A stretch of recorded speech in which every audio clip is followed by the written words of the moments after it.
The Middle Ages. Sa gitna ng Middle Ages, Europa ay saklo ng feudalismo at malakas na impluensya ng simbahang Katolika. Ang panahon nito ay naglalarawang ng malawakang pagkawatak-watak, digmaan at pag-angkin ng mga teritoryo. Sa paglipas ng panahon, ang Renaissance ay nagsimula sa Italia noong 14th na siglo, nagdulot ng revolusyon sa kultura, sining at siyensya. Ito ay nag-udyok sa pagbabago at pag-unlad, nagsilbing hudyat ng paglipat mula sa Middle Ages tungo sa modernong panahon. Ang transisyon mula sa Middle Ages tungo sa modernong panahon ay nagdulot ng malaking pagbago sa lipunan, ekonomiya at kaisipan. Nagkaroon ng mas malawakang pag-iisalamuha, pag-usbong ng pagsusulat, infrastruktura at ipagkalakalan sa nagtulak sa Europa na bagong yugto ng kasaysayan. Halimbawa sa mga ambag ng Middle Ages sa panahon natin ay ang Konseho ng Trento. Ito ay isang mahalagang kaganapan sa kasaysayan ng simbahang Katoliko. Ito ay komperensya ng mga pinunong simbahan na indinaos mulang 1545 hanggang 1563 sa Trento, Italia. Layunin ng konseho na tugutan ang mga suliranin at hamon sa simbahang Katoliko, partikular na sa gitna ng mga pagtutol at pag-aalsa sa pagbabago ng mga doktrina at pagmamahala ng simbahan. Sa panahon ng gitna at modernong edad, ginamit ang mga desisyon at dekreto ng Konseho ng Trento upang mapanitili at palaksin ang otoridad ng simbahang Katoliko, pati na rin upang pigilin ang mga pagbabago at pananampalataya na labag sa kanilang mga aral. Isa pang halimbawa dito ay ang reaping machine. Ito ay isang makinarya na ginagamit para sa pag-aani ng matanim tulad ng trigo at iba pang butil. Sa gitna ng Middle Ages, ang mga reaping machine ay karaniwang hindi gaano ginagamit dahil sa kakulangan ng teknolohiya at pag-uunlad ng agrikultura. Sa kasalukuyan sa modernong edad, ang reaping machine ay nagkaroon ng malaking pagbabago at pag-unlad. Nagre-resulta sa mas mabilis at mas epektibong pag-aani ng mga tanim. Ito ay nagbibigay ng mas mataas na produksyon at efficiency sa agrikultura at nagdudulot ng mas malaking supply ng pagkain para sa populasyon. Ikatlong halimbawa naman ay ang power loom. Ito ay isang makinarya na ginagamit sa paghabi ng tela. Sa gitna ng Middle Ages, ang paghabi ng tela ay karaniwang ginagawa sa pamagitan ng kamay gamit ang mga handloom.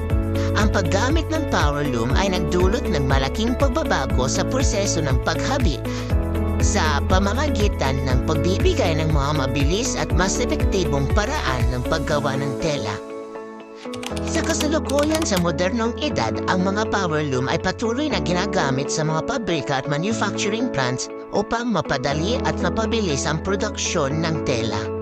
Ito ay nagresulta sa mas mataas na produksyon at mas mababang gastos sa paggawa ng tela na nagbibigay ng mas maraming supply ng mga produkto na gawa sa tela sa merkado. Periodic Table of Elements. Kaapat na halimbawa naman ay ang konsepto ng isang organisadong sistema ng mga elemento ay unti-unting umusbong mula sa mga sinaunang panahon hanggang sa gitna ng ika-19 na siglo. Subalit ang unang bersyon ng modernong periodic table ay nilathala ni Dmitri Mendeleev noong 1869. Sa kanyang disenyo, inayos niya ang mga elemento batay sa kanilang mga katangian kung saan natukoy niya ang mga padrino at mga pattern sa kanilang mga katangian at bigat ng atom.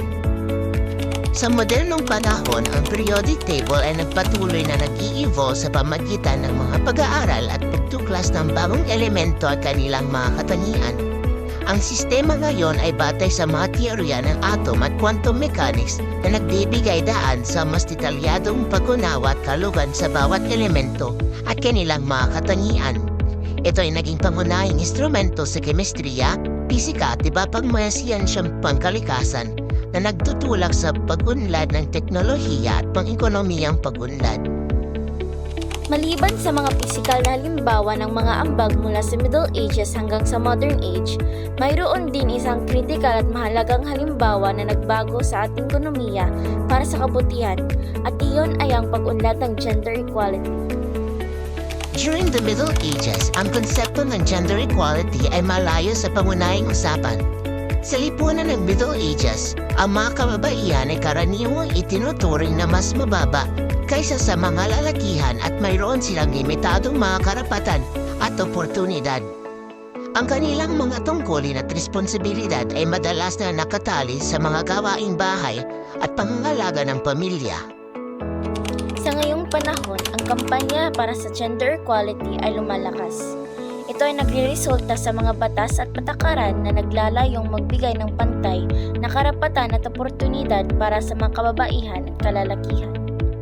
Sa maraming bansa, mayroon pang mga batas na nagtatakda ng pantay na sahod, pantay na pag-akses sa edukasyon at trabaho, at proteksyon laban sa diskriminasyon batay sa kasarian.